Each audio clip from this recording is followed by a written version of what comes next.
Praise the Lord. Hallelujah. கர்த்தருக்கு மகிமை உண்டாவதாக. ஆராதனைக்கு வந்திருக்கிற ஒவ்வொருவரையும் இயேசு கிறிஸ்துவின் நாமத்தினாலே நான் ஆசீர்வதித்து நான் ஜெபிக்கிறேன். இயேசு கிறிஸ்து நம் மத்தியிலே இருக்கிறார். அவர் நம்மோடு கூட இன்றைக்கு அசைவாடும்படியாக வந்திருக்கிறார். பரிசுத்த ஆவியானவர் நம்மோடு அளவில்லாமல் நம்மோடு நடைபோட்டு தம்முடைய வல்லமையினாலும் அபிஷேகத்தினாலும் இந்த நாளில் நம்மை நிரப்ப இருக்கிறார். ஆமென். ஏசாயாவின் புஸ்தகம் 66வது அதிகாரம் 13வது வசனத்தில், ஒருவனை அவன் தாய் தேற்றுவது போல் நான் உங்களை தேற்றுவேன், நீங்கள் எருசலேமிலே தேற்றப்படுவீர்கள். ஆமென். ஒரு தாய் தேற்றுவது போல நான் உங்களை தேற்றுவேன். இன்னைக்கு மதர்ஸ் டே, மக்களுக்கெல்லாம் வாழ்த்துக்கள். ஆனால் இயேசுவின் அன்பை பற்றி எனக்கு தெரியும். தாய் உன்னை கைவிட்டால் நான் உன்னை மறப்பதில்லை, கைவிடுவதில்லைன்னு சொல்லியிருக்கிறார். இன்னைக்கு ஒரு தாய் தேற்றுவது போல இயேசு கிறிஸ்து இந்த நாளில் நம்மை தேற்ற இருக்கிறார். Happy mother's day. அம்மாக்களுக்கெல்லாம் நன்றி, வாழ்த்துக்கள். சரி, ஓகே, தேங்க்யூ. நம்ம அப்படியே கண்களை மூடி நாம் ஜெபிப்போமா? எங்கள் அன்பின் பரலோக பிதாவே, இந்த நாளில் உம்மை நன்றியோடு நாங்கள் ஸ்தோத்தரிக்கிறேன், துதிக்கிறேன் தகப்பனே.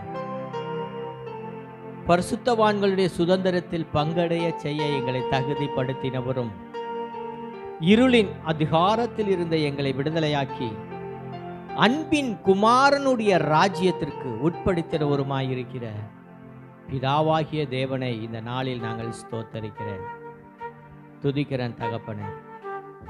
ஆராதனைக்கு வந்திருக்கிற ஒவ்வொருவரையும் நீங்க ஆசீர்வதிக்கும்படியாக இந்த நாளில் நான் ஜெபிக்கிறேன். இன்னும் அநேக ஆத்துமாக்கள் இந்த பகுதியிலே வசித்து கொண்டு இருக்கிறார்கள். இன்னும் எத்தனையோ சேர்ஸ் காலியாக இருக்குது. அந்த சேர்ஸுகள்லாம் ஆத்துமாக்கள் வரணும். ஆத்துமாக்களை நிரப்புங்க ஆண்டவரே. தகப்பனே, என் நாமத்தினாலே நீங்கள் எதை கேட்டாலும் நான் அதை செய்வேன்னு எங்களுக்கு வாக்கு கொடுத்துருக்கிறீங்க. யோவான் 14வது அதிகாரம் 14வது வசனத்தில், என் நாமத்தினாலே நீங்கள் எதை கேட்டாலும் அதை நான் செய்வேன் என்று சொல்லியிருக்கீங்க. தகப்பனே, எங்களுக்கு இந்த உலகத்தில் பொன்னோ வெள்ளியோ வேண்டாம், இந்த உலகத்தின் ஐஸ்வர்யங்கள் வேண்டாம் ஆண்டவரே. தகப்பனே, இந்த நாளில் எங்களுக்கு சபைக்கு ஆத்துமாக்களை கொடுங்க. ஆத்துமாக்கள் சபைக்கு வரட்டும். மரண பள்ளத்தாக்கில் அப்பா இருக்கிற ஆத்துமாக்களை, ஆழ்கடலில் இருக்கிற ஆழத்தில் அமிழ்ந்து போய் இருக்கிற ஆத்துமாக்களை எங்களுக்கு கொடுக்க வேண்டுமாய் நான் இந்த நேரத்தில் நாங்கள் ஜெபிக்கிறேன், பாரத்தோடு ஜெபிக்கிறேன். இந்த நாளில் அப்பா எவ்வளவோ வெளிப்பாடுகளை எங்களுக்கு கொடுத்திருக்கிறீங்க. பரலோகத்தின் ரகசியங்களை எங்களுக்கு கற்றுக் கொடுத்திருக்கிறீங்க. எங்களோடு நீங்க பேசுகிறீங்க. இது எத்தனை எத்தனை ஜனங்களுக்கு போய் சேர வேண்டும் அப்பா. இன்னும் அநேக ஆத்துமாக்கள் எங்கள் சபைக்கு வரணும். புதிய புதிய ஆத்துமாக்கள் வரட்டும் ஆண்டவரே. ஆத்மாவுக்கு தடையாய் இருக்கிற எல்லா தடைகளையும் இயேசு கிறிஸ்துவின் நாமத்தினாலே இப்பொழுது நாங்கள் நிர்மூலமாக்கி போடுகிறோம். சபையாராக நாங்கள் செபிக்கிறோம் அப்பா. இந்த கல்லின் மேல் என் சபையை கட்டுவேன்னு சொல்லியிருக்கீங்க. நீங்க நிச்சயம் கட்டுவீங்கப்பா. பாதாளத்தின் வாசல்கள் அதை மேற்கொள்ள மாட்டாது என்று சொல்லியிருக்கீங்கப்பா. நன்றியோடு நாங்கள் ஸ்தோத்தரிக்கிறேன். நீர் எத்தனை எத்தனை நன்மைகள் எங்கள் வாழ்க்கையில செய்திருக்கிறீங்கப்பா. எத்தனையோ நன்மைகள் எங்கள் வாழ்க்கையில செய்திருக்கீங்க. உமக்கு நாங்கள் நன்றி செலுத்துகிறோம், நன்றி செலுத்துகிறோம். இந்த ஆராதனையிலே உங்களுடைய நாமம் மட்டும் மகிமைப்படட்டும் ஆண்டவரே. உங்களுடைய நாமத்தை மட்டும் உயர்த்துகிறோம். எல்லா நாமத்திற்கும் மேலான நாமமுள்ள இயேசு கிறிஸ்துவின் நாமத்தை நாங்கள் உயர்த்துகிறோம், உயர்த்துகிறோம், உயர்த்துகிறோம் அப்பா. நன்றி செலுத்துகிறோம். தொடர்ந்து உம்முடைய நாமத்தை நாங்கள் மகிமைப்படுத்துகிறோம். ஆசீர்வதிங்க. பரிசுத்த ஆவியானவர் இந்த ஆராதனையை பொறுப்பேற்கும்படியா நான் ஜெபிக்கிறேன். பரிசுத்த ஆவியானவருடைய கரத்தில் நாங்கள் கொடுக்கிறோம். உம்முடைய சித்தத்தின்படி வழி நடத்துங்க. மனிதனுடைய சித்தம் அல்ல, நினைவல்ல, சிந்தனை அல்ல, செயல் அல்ல, தேவனுடைய சித்தத்தின்படி இந்த ஆராதனை நடக்கட்டும். இப்பொழுது நாங்கள் பரிசுத்த ஆவியானவருக்கு நாங்கள் ஒப்பு கொடுக்கிறோம். எங்களை மறைத்து தேவன் வெளிப்படும்படியாய் நான் வெளிப்படுங்க அப்பா, வெளிப்படுங்க. உம்முடைய உயிர்த்தெழுந்த வல்லமை இந்த நாளில் வெளிப்படும்படியாய் நான் கரம் கிருபை இருக்கட்டும். ஆசீர்வதிங்க. தொடர்ந்து உம்முடைய நாமத்தை மகிமைப்படுத்துகிறோம். மீட்பரும் இரட்சகருமாய் இருக்கிற 7 சபைகள் மத்தியில் உலாவுகிற இயேசு கிறிஸ்துவின் நாமத்தில் நான் ஜெபிக்கிறேன். ஜீவனுள்ள நல்ல பிதாவே, ஆமென், ஆமென், ஆமென். ஹல்லேலூயா, ஹல்லேலூயா. தேவன் நம் வாழ்க்கையில் எத்தனையோ நன்மைகளை செய்திருக்கிறார். ஆமா, நம்ம ஜெபித்தவர்களுக்கெல்லாம் நம்ம தேவன் உதவி செய்திருக்கிறார். எண்ணிறந்த சாட்சிகள்லாம் இருக்கு, வர நாட்களில் வந்து சொல்லுவார்கள். ஆமென், ஆமென். தொடர்ந்து இயேசு கிறிஸ்துவின் நாமத்தை நம்ம மகிமைப்படுத்த போகிறோம். இப்பொழுது தொடர்ந்து தேவனை மகிமைப்படுத்தி சில பாடல்களை பாடி நாம் தேவனை ஆராதனை செய்வோம். வாங்க. Praise the Lord. எரேமியா 2ஆம் அதிகாரம் 19ஆம் வசனம். அவர்கள் உனக்கு விரோதமாக யுத்தம் பண்ணுவார்கள், ஆனாலும் உன்னை மேற்கொள்ள மாட்டார்கள். உன்னை இரட்சிக்கும்படிக்கு நான் உன்னுடனே இருக்கிறேன் என்று கர்த்தர் சொல்லுகிறார். இன்னைக்கு எங்கே பார்த்தாலும் விரோதமான சூழ்நிலைகள் தான் இருக்குது. கர்த்தருடைய பிள்ளைங்களுக்கு விரோதமான சூழ்நிலை இருக்குது. எத்தனை பேர் நமக்கு விரோதமாக கூட்டம் கூடினாலும் கர்த்தர் நம்ம கூட இருக்கிறார். அவர் சேனைகளின் கர்த்தர். அவர் நம்மை இரட்சிக்கும்படிக்கு நம்மோடு கூட இருக்கிறார். கர்த்தர் நம்மோடு கூட இருக்கும்போது நாம் எதை குறித்தும் பயப்படவோ கலங்கவோ தேவையில்லை. அவர் தான் நமக்கு தலைக்கல், அவர் தான் மூளைக்கல்லாக இருக்கிறார். நம்ம கர்த்தருடைய பிள்ளையாக இருக்கிறதுனால நம்ம எதை குறித்தும் பயப்பட தேவையில்லை. எங்கே பார்த்தாலும் போர் நடக்குது, காட்டு தீ எங்கே பார்த்தாலும் பற்றி எரியுது. இதெல்லாம் தேவனுடைய கோபாக்கினையை வெளிப்படுத்துகிறது. யுத்தங்களையும் யுத்தங்களின் செய்திகளையும் கேள்விப்படுவீர்கள், ஆனாலும் முடிவு உடனே வராது என்று சொல்லி வேத வசனம் சொல்லுகிறது. நாம் அதனால் அங்கே யுத்தம் நடக்குது, இங்கே யுத்தம் நடக்குதுன்னு சொல்லி எதை குறித்தும் பயப்பட்டு கலங்க தேவையில்லை. கர்த்தர் நம்மோடு கூட இருக்கிறார். ஹல்லேலூயா. நாம் அனைவரும் சேர்ந்து தலை சாய்க்கும் கல் நீரையா, மூளை கல் நீரையா என்ற பாடலை சேர்ந்து உற்சாகமாய் கரங்களை தட்டி பாடுவோம்.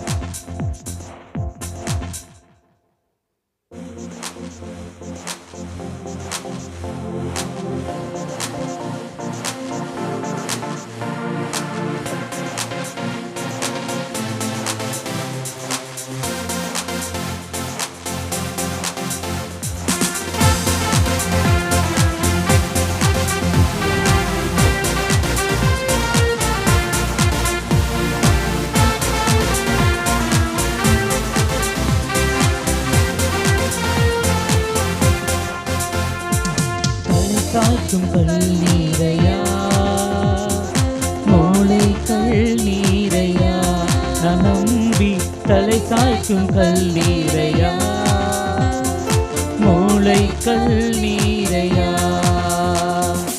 ஏல்வத்தே இது வானத்தின் வாசல், ஏசையா ஆசீர்வாதத்தின் வாசல். ஏலத்தே இது வானத்தின் வாசல்,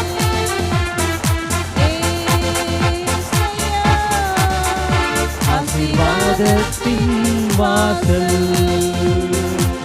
மேற்கு கிழக்கு வடக்கு தெற்கு பரம்பு வா என்றீரே,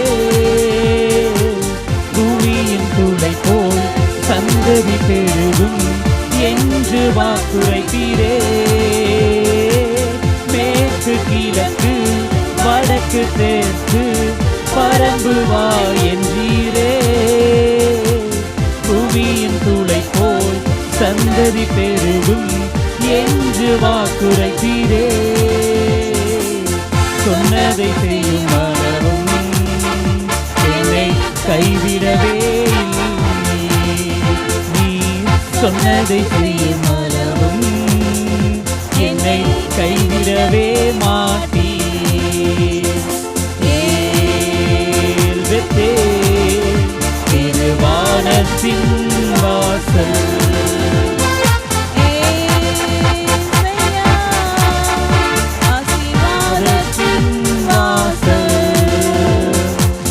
பூமியின் வம்சங்கள் உனக்கும் சந்ததிக்குள் ஆசீர்வதிக்கப்படும் என்று வாத வாய்க்காலாக என்னை மாற்றினீரே. பூமியின் வம்சங்கள் உனக்கும் சந்ததிக்குள் ஆசீர்வதிக்கப்படும்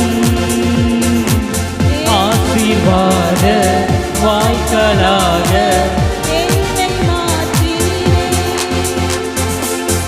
சொன்னதை செய்யும் அளவும் என்னை கைவிடவே மாட்டீர். அளவும் என்னை கைவிடவே மாட்டீர். ஏல் பெத்தேல் இது வானத்தின் வாசல், ஏசையா ஆசீர்வாதத்தின் வாசல்.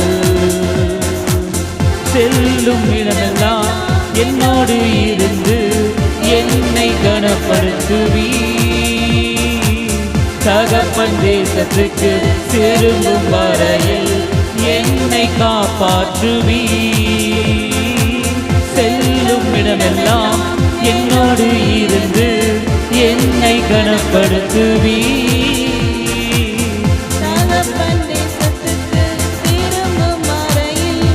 என்னை காப்பாற்றுவீ. சொன்னதை செய்யும் அளவும் என்னை கைவிடவே மாட்டீர். சொன்னதை செய்யும் அளவும் என்னை கைவிடவே மாட்டீர். ஏல் பெத்தேல் வாசல்,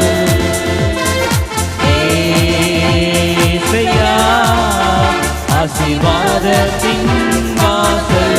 ஏல் பெத்தேல் இது வானத்தின் வாசல். ஏசையா ஆசீர்வாதத்தின் வாசல். ஹல்லேலூயா. ஹல்லேலூயா. அவர் நம்மை கைவிடாத தேவன். அவர் நமக்கு என்னென்னலாம் வாக்குத்தத்தம் கொடுத்திருக்காரோ அதெல்லாம் நிச்சயமா நிறைவேற்றுவார். அவர் சொன்னதை செய்யும் அளவும் நம்மை கைவிடவே மாட்டார். ஹல்லேலூயா. ஒவ்வொரு நாளும் நம்மை கரம் பற்றி நடத்துகிற தேவன். ஹல்லேலூயா. ஒரு குறைவும் இல்லாமல் என்னை காத்து வந்தீரே, உமக்கு கோடி ஸ்தோத்திரமே. என்னை அதிசயமாக நடத்தி வந்தீரே, 1000 ஸ்தோத்திரமே. உற்சாகமாக ஒரு குறைவில்லாமல் காத்து வந்தீரே, கோடி ஸ்தோத்திரமே. என்னை அதிசயமாக நடத்தி வந்தீரே, 1000 ஸ்தோத்திரமே.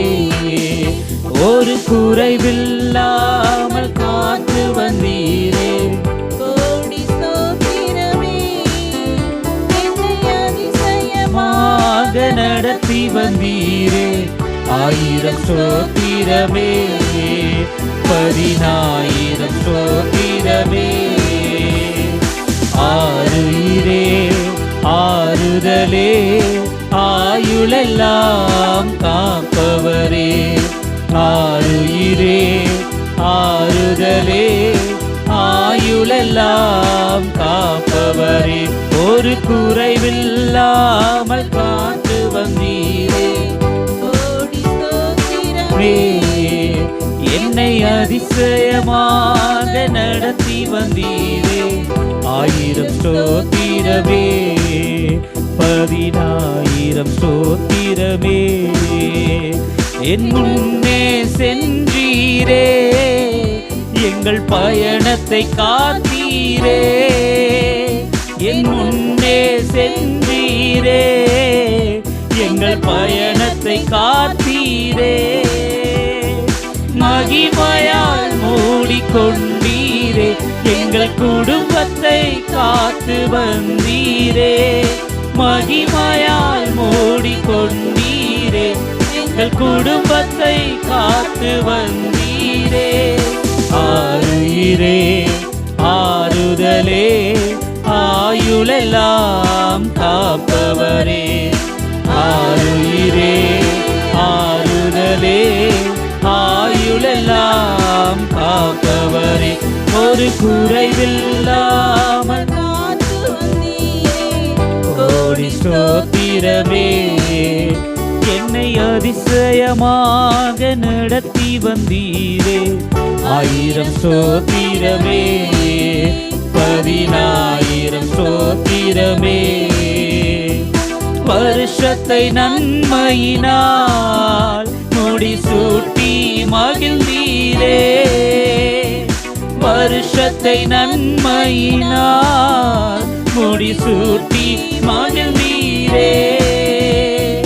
பாதைகள் நெய்யாய் பொழிந்தீரே, எல்லா வாதைகள் நீக்கி மகிழ்ந்தீரே. பாதைகள் நெய்யாய் பொழிந்தீரே, எல்லா வாதைகள் நீக்கி மகிழ்ந்தீரே. ஆறுயிரே ஆறுதலே, ஆயுளெல்லாம் காப்பவரே. ஆறுயிரே ஆறுதலே, ஆயுளெல்லாம் காப்பவரே. குறைவில்லாமல் காத்து வந்தீரே. கோடி ஸ்தோத்திரமே, என்னை அதிசயமாக நடத்தி வந்தீரே. 1000 ஸ்தோத்திரமே, 10,000 ஸ்தோத்திரமே. உள்ளங்கைகளிலே என்னை வரைந்து வைத்தீரே. உள்ளங்கைகளிலே என்னை வரைந்து வைத்தீரே. நீரன் தாசன் என்றீரே, உன்னை எப்படி மறப்பேன் என்றீரே. நீரன் தாசன் என்றீரே, உன்னை எப்படி மறப்பேன் என்றீரே. ஆறுயிரே ஆறுதலே, ஆயுளெல்லாம் காப்பவரே. ஆறுயிரே ஆறுதலே, ஆயுளெல்லாம் காப்பவரே. ஒரு குறைவில்லாமல் காத்து வந்தீரே. கோடி ஸ்தோத்திரமே, என்னை அதிசயமாய் நடத்தி வந்தீரே. 1000 ஸ்தோத்திரமே, 10,000 ஸ்தோத்திரமே. எத்தனை பேர் சந்தோஷமா இருக்கிறோம்? வெயில் காலத்தில் இப்படி ஒரு கேள்வியா அப்படின்றீங்களா? ஆமாம், தேவன் என்ன சொல்லியிருக்கிறார்? நம்மளை அனலாய் இருக்க முடியாது, அவர் நம்மளை அனல் முட்டுகிற தேவனாய் இருக்கிறார். சந்தோஷமாக ஒரு ஹல்லேலூயா சொல்லலாமா? ஹல்லேலூயா. சங்கீத பகுதியை வாசிக்க போகிறோம். ஒரு 3 வசனம் மாட்டத்தில் நான் வாசிக்கிறேன். சங்கீதம் 16, அதில் 8, 9, 10 அந்த வசனங்களை மாத்திரம் நாம் வாசிக்க போகிறோம். சங்கீதம் 16, 8வது வசனம். கர்த்தரை எப்பொழுதும் எனக்கு முன்பாக வைத்திருக்கிறேன், அவர் என் வலது பாரிசத்தில் இருக்கிறபடியால் நான் அசைக்கப்படுவதில்லை. ஆகையால் என் இருதயம் பூரித்து என் மகிமை களி கூர்ந்தது, என் மாம்சமும் நம்பிக்கையோடே தங்கி இருக்கும். என் ஆத்துமாவை பாதாளத்தில் விடீர், உம்முடைய பரிசுத்தவானை அழிவை காண ஒட்டீர். ஆமேன். அமர்ந்து கொள்வோம். 8வது வசனம் ரொம்ப அழகாக இருக்குது. கர்த்தரை வைக்கிறோமா? ஆமேன். கண்டிப்பாக. ஏன்னா கர்த்தரை நாம் அவர் முன்பதாக வைத்ததுனால தான், அவருடைய சமூகம் நமக்கு முன்பதாக சென்றதுனால தான் இந்த நாளில் நாம் ஜீவனோடு தேவனை ஆராதிக்கும்படியாக இந்த ஸ்தலத்தில் நாம் கூடியிருக்கிறோம். எத்தனை பேர் அதை விசுவாசிக்கிறீங்க? சத்தமாக ஒரு அல்லேலூயா சொல்லாமா? கர்த்தரை எப்பொழுதும் எனக்கு முன்பாக வைத்திருக்கிறேன் அப்படின்னு சொல்லிட்டு தாவீது சொல்கிறாங்க. நான் அடிக்கடி சொல்கிறது தான், ஏன் சங்கீத பகுதி வாசிக்கிறோம் அப்படின்னா, எல்லா சூழ்நிலைகளையும் கடந்து வந்த ஒரு மனுஷன் யார் அப்படின்னா தாவீது. துக்கமாக இருக்கும்போது ஆண்டவரை துதிச்சார், சோகமாக இருக்கும்போது ஆண்டவரை துதிச்சார், சந்தோஷமாக இருக்கும் பொழுதும் ஆண்டவரை துதிச்சார், போராட்டத்தின் மத்தியில் ஆண்டவரை துதிச்சார், எதுவுமே இல்லையா அப்பையும் துதிச்சார், எல்லாமே இருந்ததா அப்பையும் துதிச்சார், ஒரு விஷயம் உடஞ்சி போச்சா அப்பையும் துதிச்சார். அதனால் சூழ்நிலைகளை மாற்றுகிற தேவன் நம்மோடு இருக்கிறார். கர்த்தரை நான் முடிச்சிடலாம். அவர் துதி, சண்டை போடும்போது அவருடைய துதி நம்முடைய வாயில இருக்குமா? கோபப்படும் போது இருக்குமா? இருக்காது. ஒருத்தங்களை குறை சொல்லும்போது அவருடைய துதி நம்முடைய வாயில இருக்குமா? ஆனால் தாவீது எப்படி அவ்வளோ நிச்சயமாக சொல்கிறாரு, எப்பொழுதுமே அவருடைய துதி என் வாயில இருக்கும் அப்படின்னு. ஏன் அப்படின்னா, தாவீது தேவனோடு இருந்தார். தேவன் யாரோட இருந்தாங்க? தாவீதோட. இதை யோசிப்பு தான் சொல்லுவாங்க. இருந்தாலும் தாவீதும் அப்படி தான் இருந்தார். தேவனோடு இருந்தபடியினால தான் அவர் என்ன பண்ணியிருக்கிறார், இவ்வளோ தூரத்துக்கு ஆசீர்வதிக்கப்பட்டிருக்கிறார். அதே தான் வசனம் சொல்லுது, கர்த்தரை எப்பொழுதும் எனக்கு முன்பாக வைக்கிறேன் அப்படின்னு சொல்லிட்டு. நம்ம எந்த ஒரு காரியம் செய்வதற்கு முன்பதாக நாம் தேவனிடத்தில் ஒரு வார்த்தை கேட்கணும். ஏசப்பா, அடிக்கடி பாஸ்டர் சொல்லுவாங்க, நான் அவரோட பேசுவேன், நான் அவரோட பழகுவேன் அப்படின்னுவாங்க. எனக்கு ரொம்ப மன்னிச்சுக்கோங்க பாஸ்டர், ரொம்ப பொறாமையாக இருக்கும். ஏன்னா அவர்கிட்ட மட்டும் தான் பேசுகிறாரா, என்னெல்லாம் பேச மாட்டாரா அப்படின்னு சொல்லிட்டு. நீங்கள் இன்றைக்கி கூட சொன்னீங்க பார்த்தீங்களா, தரிசனத்தில் கண்டேன் அப்படின்னு சொல்லிட்டு. எனக்குலாம் அதெல்லாம் ரொம்ப வாஞ்ச, ஆண்டவரை பார்க்கணும், இந்த மாதிரி முகமுகமாக பேசணும் அப்படின்னு சொல்லிட்டு. ஆனால் வசனங்கள் மூலியமாக பேசுகிறாரு, அதில் நான் ரொம்ப விசுவாசமாக இருக்கிறேன். எப்பொழுதுமே என்னோட ஒரு சின்ன ஒரு பழக்கம் என்ன அப்படின்னா, ப்ரேயர் ரெக்வெஸ்ட் எப்போதுமே நான் மோஸ்ட்லி வந்து என்னோடய தனிப்பட்ட ஜெபத்தில் நான் வைக்க மாட்டேன். ஏன் அப்படின்னா, என்னுடைய தேவைகளை அறிந்த தேவன் அவர். அதனால் என்னோடய தனிப்பட்ட ஜெபத்தில் நான் என்னோடய ப்ரேயர் ரெக்வெஸ்ட் வைக்க மாட்டேன். என்னோட என்ன சிம்பிளாக சொல்ல போனால், என்னோடய பொழப்பே என்ன அப்படின்னா, துதிச்சிக்கிட்டே தான் இருப்பேன் ஆண்டவரை. எனக்கு கஷ்டமா, ரொம்ப நன்றி ஆண்டவரேன்னு நான் சொல்லுவேன். துதிச்சிக்கிட்டே தான் இருப்பேன். நான் பைக்கில் போகும்போது பாட்டு பாடிட்டு துதிச்சிட்டே தான் போவேன். பார்க்குறவன் என்ன பைத்தியக்காரன்னுவான். ஆனால் ஆண்டவருக்கு தெரியும் யார் பைத்தியம்ன்றது. ஏன்னா ஆண்டவர் சொல்கிறாரு, யாரை தெரிஞ்சிருக்கிறாரா? பைத்தியக்காரங்களெல்லாம் தெரிஞ்சிருக்கிறாரு. யார் மேலே? அவர் மேலே பைத்தியமாக இருக்கிற பைத்தியக்காரனை தெரிஞ்சிருக்கிறாரு. நான்லாம் ரொம்ப சந்தோஷப்படுறேன், நான் பைத்தியக்காரன். எத்தனை பேர் விசுவாசிக்கிறீங்க? நாமெல்லாம் வந்து தேவனுடைய சமூகத்தில் அவர் மேலே ரொம்ப பிரியமாக இருக்கிற ஒரு மனுஷனாக இருக்கிறோம். சங்கீதம் 1:1 ரொம்ப அழகான ஒரு வசனம் இருக்கும். 2வது வசனம், கர்த்தருடைய வேதத்தில் ஸ்டார்டிங் ட்ரபிள் நம்மளுக்கு எப்பொழுதுமே இருக்கும். அந்த வசனத்தை எடுத்துட்டோம்னா டக்கு டக்கு கடற்கடன்னு அப்படியே நல்லா ஸ்பீடாக ரயில் போகிற மாதிரி போயிடும். அது மாதிரி தான் ஸ்டார்டிங். கர்த்தருடைய வேதத்தில் எதில் தியானமாக இருக்கிற மனுஷன்? அவருடைய வேதத்தில் தியானமாக இருக்கிற மனுஷன். நம்மளுக்கு ஆறுதல் தரக்கூடிய ஒரே வார்த்தை பரிசுத்த வேதாகமம். ஏன்? ரொம்ப முக்கியமான ஒரு விஷயம். ஆண்டவரே நம்ம இடத்துல சொன்ன ஆறுதலான ஒரு வார்த்தைகள் இது. மனுஷன் சொல்லலாங்க, நான் கூட இருக்கிறேன், கடைசி வரைக்கும் உங்க கூட இருக்கேன் பாஸ்டர், நீங்கள் நம்பி என்ன நம்பி ஊழியம் பண்ணுங்க அப்படின்னு சொல்லலாம். பாஸ்டர் இந்த வாரம் என்னால் வர முடியல, மன்னிச்சிருங்க அப்படின்ற. உங்களுக்கு எப்படி இருக்கும்? ரொம்ப கஷ்டமாக இருக்கும். என்னடா இவரை நம்பி நம்ம ஒரு ஸ்டெப் எடுத்தோம், இந்த வாரம் நம்மளால் வர முடியலன்னு சொல்லிட்டாரு அப்படின்னு. அடுத்து யார்கிட்ட போவோம்? ஏசப்பா நீங்கள் வாங்க கூட. அப்படி இல்லை, எடுத்தோன்னே வரலையா, பரவாயில்ல பிரதர், ஆண்டவர் என் கூட இருக்கிறாரு. ஏன்னா பாஸ்டர்கிட்ட அடிக்கடி நான் அதை கேட்குற ஒரு வார்த்தை, ஆண்டவர் என்னோடு கூட இருக்கிறாரு. என்னடா பாஸ்டரே சொல்லிட்டு இருக்கேன், என்னெல்லாம் ஒன்றும் சொல்ல மாட்டேங்கிறாங்க. எல்லாமே ஒரே சபை சரீரம். அதனால் கண்டிப்பாக நம்ம இந்த சந்தோஷத்தோடு நம்ம தேவனை துதிக்க போகிறோம். எல்லாருமே எழுந்து நின்றுக்கலாம்.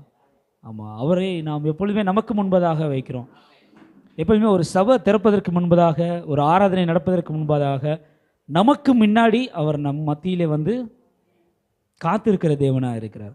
என் பிள்ளை இந்த நாளில் என்ன சொல்லி என்னை துதிக்க போகிறாங்க, என்ன சொல்லி என்னுடைய நாமத்தை மகிமைப்படுத்த போகிறாங்க. என் பிள்ளை வாஞ்சியோடு துதிக்கிறானா, கஷ்டத்தோடு துதிக்கிறானா, அழுகை கவலை கண்ணீர்கள் மத்தியில் நம்மை துதிக்கிறானா, சந்தோஷத்தோடு துதிக்கிறானா, சமாதானத்தோடு துதிக்கிறானா, ஆண்டவர் நம்மை நோக்கி பார்க்கிறவராக இருக்கிறார். இன்னும் ரொம்ப அழகான வசனம் இருக்குது, மனுஷனோ முகத்தை பார்க்கிறான், நம்ம இருதயத்தை, அவர் இருதயத்தை பார்க்கிறவர் மாத்திரம் அல்ல, ஆராய்ந்து அறிந்திருக்கிற தேவனாக இருக்கிறார், அறிகிற தேவனாக இருக்கிறார். அந்த தேவனை தான் நான் இந்த நாளில் துதிக்க வந்திருக்கிறோம், ஆராதிக்க வந்திருக்கிறோம். குடும்பத்தில் பிரச்சனையா, கவலை கண்ணீர்களா, எல்லாத்தையும் கொஞ்ச நேரம் தள்ளி வைங்க. ஆண்டவரை முழு மனதோடு, ஆண்டவர் அதான் எதிர்பார்க்கிறார், முழு இருதயத்தோடு என்னிடத்தில் அன்பு கூறுவாயாக அப்படின்னு தான் ஆண்டவர் சொல்கிறார். அறகுறையாக இல்லைங்க. மனசில் ஒரு பாரத்தையோ துக்கத்தையோ வச்சுட்டு ஆண்டவரை துதிச்சோம் அப்படின்னோம்னா நாம் ஆண்டவருக்கு செய்கிற அவமரியாதையாக இருக்கிறது அது. தேவன் இந்த மத்தியில் நம் மத்தியில் அவர் எதிர்பார்க்குற ஒன்று தான், என் பிள்ளை என்னை உண்மையாக துதிக்க போகிறான், அதை நான் அங்கீகரிக்க போகிறேன்னு ஆண்டவர் நமக்காக நம்ம மத்தியில் காத்திருக்கிறவராக இருக்கிறார். எல்லாருமே சேர்ந்து சத்தத்தை உயர்த்தி துதிக்கலாமா? ஸ்தோத்திரம் ஆண்டவரே. அப்பா நாங்கள் உம்மை துதிக்கிறோம், நன்றி செலுத்துகிறோம்.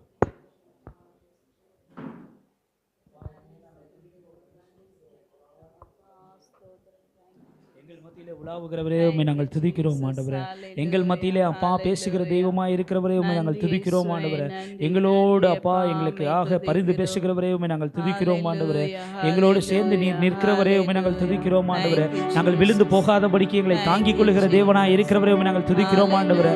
உம்முடைய வார்த்தை எங்களுக்கு மனமகிழ்ச்சி தராதிருந்தால், அப்பா உம்முடைய வேதத்தின் வார்த்தை எங்களை தேற்றாதிருந்தால், உம்முடைய வேதத்தின் வார்த்தை எங்களுக்கு அப்பா ஆறுதல் சொல்லாமல் இருந்தால், என்றைக்கோ எங்களுடைய பாவத்தில் நாங்கள் மறுத்து போயிருப்போம், என்றைக்கோ நாங்கள் எங்கள் துக்கத்தில் மறுத்து போயிருப்போம், என்றைக்கோ நாங்கள் எங்கள் கவலைகளிலே மறுத்து போயிருப்போம், என்றைக்கோ எங்களுடைய கண்ணீர்களில் நாங்கள் மூழ்கி போயிருப்போம் ஆண்டவரே. உம்முடைய வார்த்தையினாலே எங்களை தேற்றினீர் ஆண்டவரே.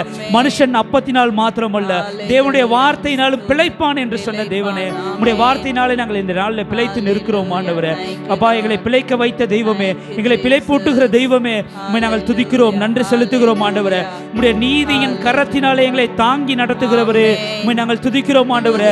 அற்புதம் செய்கிற தெய்வமாய் இருக்கிறவரே உம்மை நாங்கள் துதிக்கிறோம் அப்பா. அகிலத்தையும் அண்ட சராசரத்தையும் படைத்து எங்களுக்காக தந்தவரே உம்மை நாங்கள் துதிக்கிறோம் ஆண்டவரே, நன்றி செலுத்துகிறோம் அப்பா. இதோ குதிரை யுத்த நாளுக்கும் ஆயத்தமாய் இருக்கும், ஜெயமோ கர்த்தரால் வரும் என்று சொன்னவரே அப்பா. இதோ நாங்கள் உம்மை துதிக்கும்படியாக இந்த நாளை எங்களுக்கு ஆயத்தப்படுத்தினீரே அப்பா. நாங்கள் துதிக்கும் பொழுது இதோ பவுலும் சீலாவும் சிறையில துதிக்கும் பொழுது எல்லா விதமான கட்டுகளும் அறுந்து போயிற்று என்று வேதத்தில் வாசிக்கிறோம். அதுபோல எங்களுடைய கட்டுகள் இந்த நாளில் அறுந்து போகட்டும் ஆண்டவரே. எங்களை கவலை கண்ணீர்கள் தீர்ந்து போகட்டும் அப்பா. நீர் தாமே எங்களிடத்தில் மகிமைப்படுகிறவராய் இருக்கிறவரே உண்மையே நாங்கள் துதிக்கிறோம், நன்றி செலுத்துகிறோம் ஆண்டவரே. கொடான கொடி நன்றி நன்றி நன்றி அப்பா, நன்றி ஆண்டவரே, நன்றி நன்றி. ஜெயம் கொடுக்கும் தேவனுக்கு கோடி கோடி ஸ்தோத்திரம், வாழ்வளிக்கும் இயேசு ராஜாவுக்கு வாழ்நாள் எல்லாம் ஸ்தோத்திரம். ஜெயம் கொடுக்கும்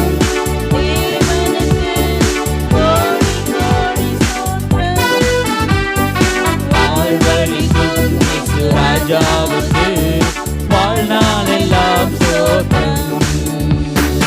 அல்லேலூயா அல்லேலூயா பாடுவேன் ஆனந்த துதியால் உயர்த்துவேன். அல்லேலூயா அல்லேலூயா பாடுவேன் ஆனந்த துதியால் உயர்த்துவேன்.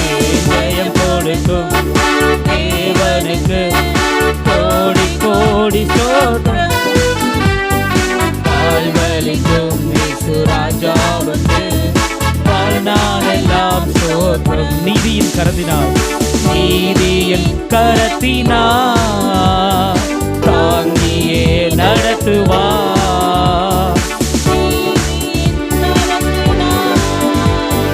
தாங்கியே நடத்துவார். கர்த்தரே என்பலன், கர்த்தரே என்பலன், எதற்குமே அஞ்சிலே. கர்த்தரே என்பலன், எதற்குமே அஞ்சிலே. ஜெயம் கொடுக்கும் தேவனுக்கு கோடி கோடி ஸ்தோத்திரம், வாழ்வளிக்கும் இயேசு ராஜாவுக்கு வாழ்நாள் எல்லாம் ஸ்தோத்திரம். ஜெயம் கொடுக்கும்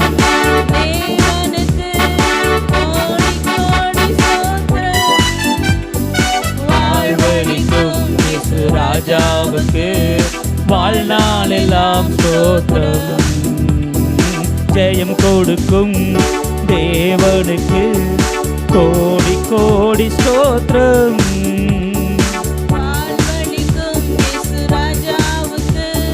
வாழ்நாள் எல்லாம் ஸ்தோத்திரம். கர்த்தாவே தேவர்களில், கர்த்தாவே தேவர்களில் உமக்கொப்பானவர் யார்? வானத்திலும் பூமியிலும் உமக்கொப்பானவர் யார்? கர்த்தாவே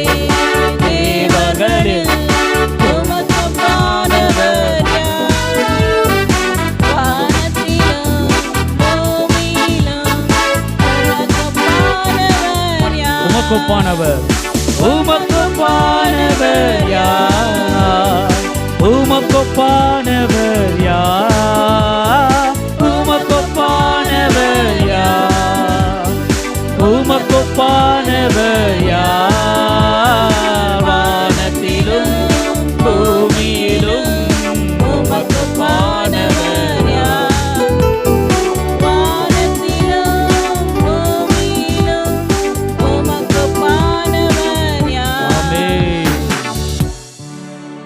ஸ்தோத்திரம். நன்றி நன்றி.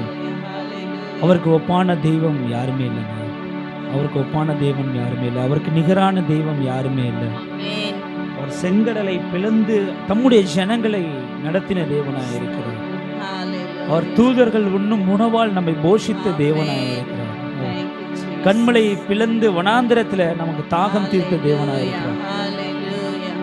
நம் இதயத்தில் அவரை போற்றி புகழ்ந்து நம் அர்ப்பணத்தோடு இந்த பாடலை பாடலாம். சர்வ சிருஷ்டிக்கும் எஜமான நீரே, சர்வ சிருஷ்டியை காப்பவர் நீரே, எங்கள் இதயத்தில் உம்மை போற்றுகிறோம், என்றென்றும் பணிந்து தொழுவோம்.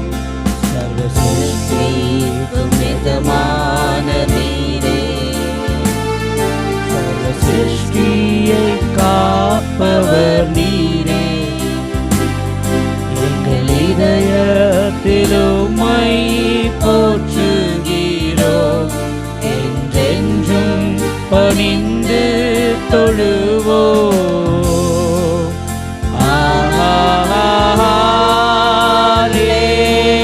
Hallelujah.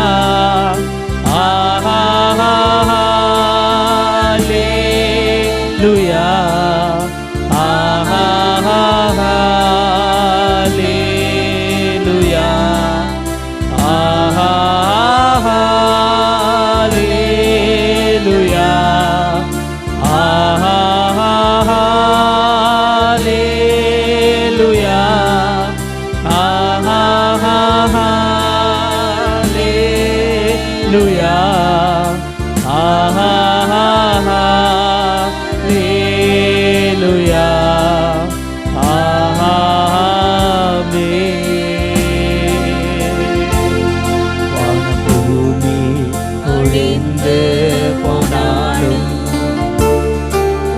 வார்த்தைகள் என்றும் மாறாதே,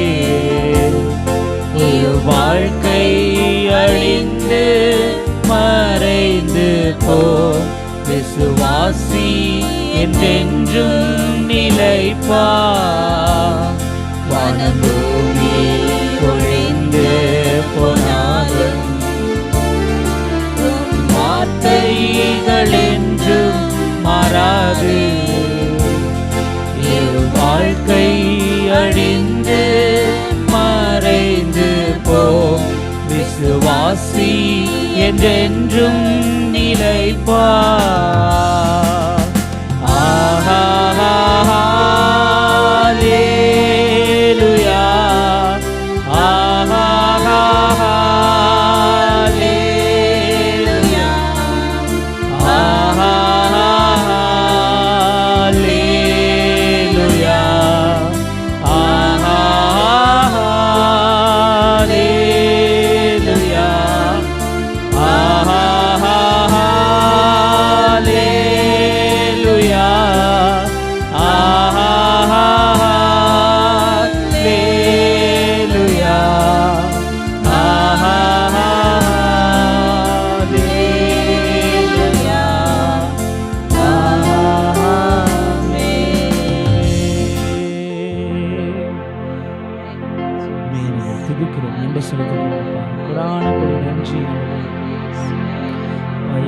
எங்களோடு இருந்தவரே, இருப்பவரே, எங்களை பாதுகாக்கிறவரே, விசாரிக்கிறவரே, வழி நடத்துகிறவரே, எங்களை தேற்றுகிறவரே, ஆற்றுகிறவரே, ஆறுதல் சொல்லுகிறவரே, உண்மையை நாங்கள் துதிக்கிறோம் ஆண்டவரே. மனுஷன் எங்களை வெறுத்த பொழுதும் அப்பா, மனுஷன் எங்களை தூஷித்த பொழுதும் அப்பா, இதெல்லாம் எங்க முன்னேற போகுது என்று சொன்னவர்கள் மத்தியில அப்பா எங்களை முன்னேற்றி அப்பா முன்னேற்றத்தின் பாதையில எங்களை வழி நடத்துகிறவரே, உடைய கரத்தினால தாங்கி எங்களை வழி நடத்துகிறவரே அப்பா, எங்களுக்கு ஆலோசனை சொல்லி அப்பா எங்களை சீர்திருத்துகிறவரே, உண்மை நாங்கள் துதிக்கிறோம், நன்றி செலுத்துகிறோம்.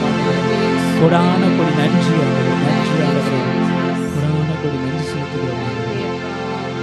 ஒரு விஷயம் அந்த அல்லேலூயா மாத்திரம் நாம் பாடி இந்த ஆராதனை நிறைவு செய்யலாம்.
நாங்கள் செலுத்துகிறோம் ஜீவனுள்ள நல்ல பிதாவே.